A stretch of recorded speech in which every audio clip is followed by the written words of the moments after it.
Good evening and welcome to the Channel Studios here in London with your international news around the world in 5. A 22-year-old man suspected of killing 3 people at a shopping centre in Denmark's capital Copenhagen has been charged with murder. A gunman killed 3 people and injured another 4 at a shopping mall in Denmark's capital. This footage of people fleeing the centre filmed on a mobile phone. Police said the victims were 2 Danish 17-year-olds and a 47-year-old Russian citizen. 2 Danes and 2 Swedes are in a critical condition in hospital. The 22-year-old man, described as an ethnic Dane, was arrested minutes after the shooting at Fields Centre. He had mental health issues and there is no indication of a terror motive. The suspect, who has not been identified, will face questioning by a judge on Monday. Prime Minister Mette Frederiksen said Denmark had suffered a cruel attack. Sri Lanka's energy minister has issued a stark warning over the country's fuel stocks as it faces its worst economic crisis in more than 70 years. He said the nation only had enough petrol left for less than a day under regular demand. He also said its next petrol shipment was not due for more than 2 weeks. Last week, Sri Lanka suspended sales of petrol and diesel for non-essential vehicles as it struggles to pay for imports like fuel, food and medicines. A UN-appointed mission to Libya says there are probable mass graves yet to be investigated, possibly as many as 100, in a town where hundreds of bodies have already been found, and it urged Tripoli to keep searching. The report, to be submitted to the UN Human Rights Council this week, details how a militia run by 7 brothers executed and imprisoned hundreds of people between 2016 and 2020, sometimes keeping them in tiny oven-like structures called the boxes, which were set alight during interrogations. The evidence of kidnappings, murder and torture in Taruna, uncovered by the independent fact-finding mission, represents one of the most egregious examples of rights abuses in the turbulent period since Muammar Gaddafi's ousting in 2011.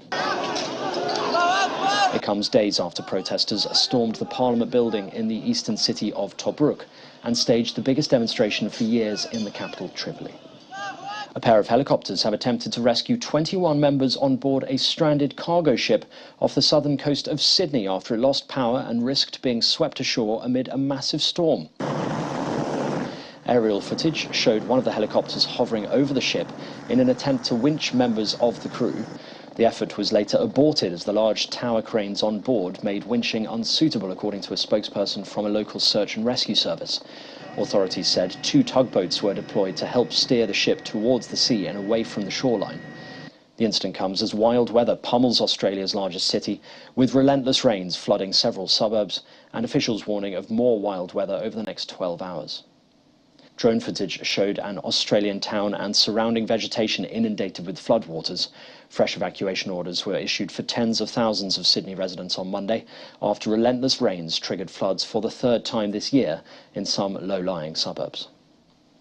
Chinese state broadcaster CCTV has aired footage of several provinces in southern China being lashed by heavy rainfall as Typhoon Chaba made landfall over the weekend.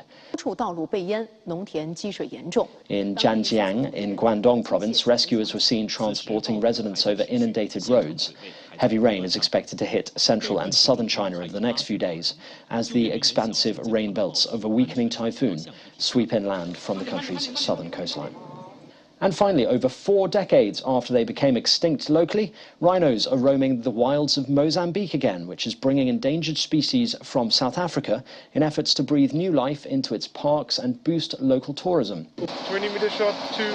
A group of rangers captured, sedated and moved black and white rhinos over 1,000 miles to Mozambique's Zinav National Park, which has over 400,000 hectares.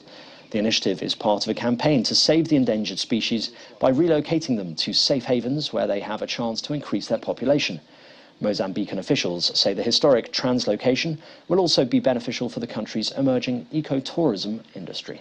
Rhinos have been extinct in Zinav for many years, at least 60 or 70 years, and we're basically seeing a return of rhinos to that area. They're important to the ecosystem, which is one of the reasons why we're moving them all this distance and doing all this effort to get them there. And that's your international news around the world in 5. Now back to the Channel Studios in Lagos.